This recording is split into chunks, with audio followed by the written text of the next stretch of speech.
அப்போ மதங்கள் கீழ்ப்படியத்தை கற்றுக் கொடுக்கும், எந்த மதமாக இருந்தாலும். அதே மாதிரி தன்னை பெரியாள் நினச்சிருவோம், அவனுமே உங்களை கீழ்ப்படி கற்றுருவான். நீங்கள் எங்கே போனாலுமே அவன் உனக்கு முதல்ல செய்கிற வேலைன்னா உன்னை என்ன பண்ணுவான், கீழ்ப்படிய வச்சுருவான். நான் வளராததுக்கு காரணமே கீழ்ப்படிய வைக்காதது தான்.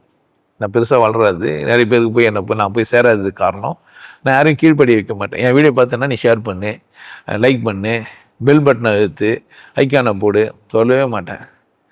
இங்கே வந்தேன்னா எனக்கு என்ன பண்ணேன், இப்படி இரு அப்படி இருன்னு. இன்னும் எந்த ட்ரெஸ் போட்டுன்னு வரலாம், நீங்கள் எந்த ட்ரெஸ்னா என்னெல்லாம் சாப்பிட்டுக்கலாம், எந்த மதத்தில் நீங்கள் இருந்துக்கலாம், யாரை ஃபாலோ பண்ணிக்கலாம், இப்படியெல்லாம் சுதந்திரமே இருக்குது. எங்கன்னா போனீங்கன்னா யாரை பார்த்தாலும் வாழைக்கா வெண்டைக்கா சொல்லு, மூஞ்சிச்சு உங்க கதை. உன்னை பேனராக ஸ்டிக்கர் ஒட்டி வச்சுருப்பாங்க, இல்லைன்னா பாம்பு மோதிரம் போட்டுக்கோ, இல்லைன்னா இப்படி வச்சுக்கோ தின்னு, இல்லை இப்படி வச்சுக்கோ, அப்படி தானே.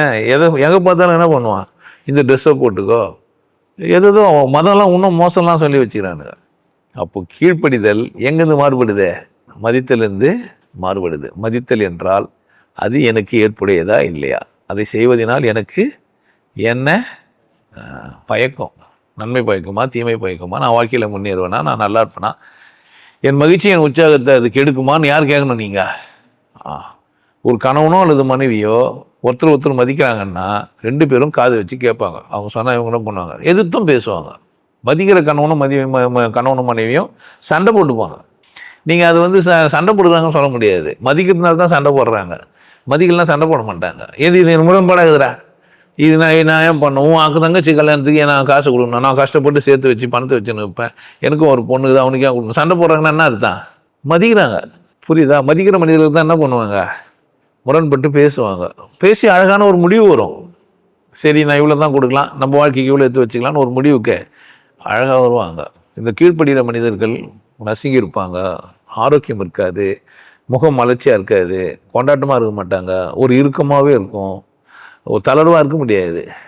இந்த கீழ்ப்படுகிற மனிதர்கள் எப்படி இருக்க முடியாது, தளர்வாக முடியாது.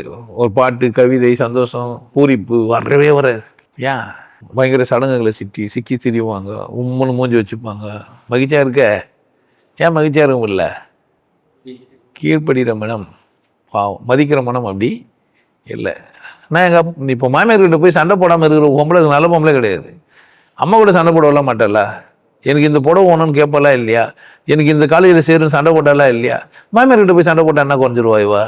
கீழ்ப்படி சொல்லி கொடுத்துக்கு தான் பிரச்சனை. மாமியார் மதியனே சொல்லி கொடுத்துட்டாங்க. மதித்தல் கிடையாது, அது பேர் கீழ்ப்படிதல். புரிஞ்சு வச்சுங்க, 2 பிரிச்சிங்கன்னா தான் நல்லாயிருக்கும்.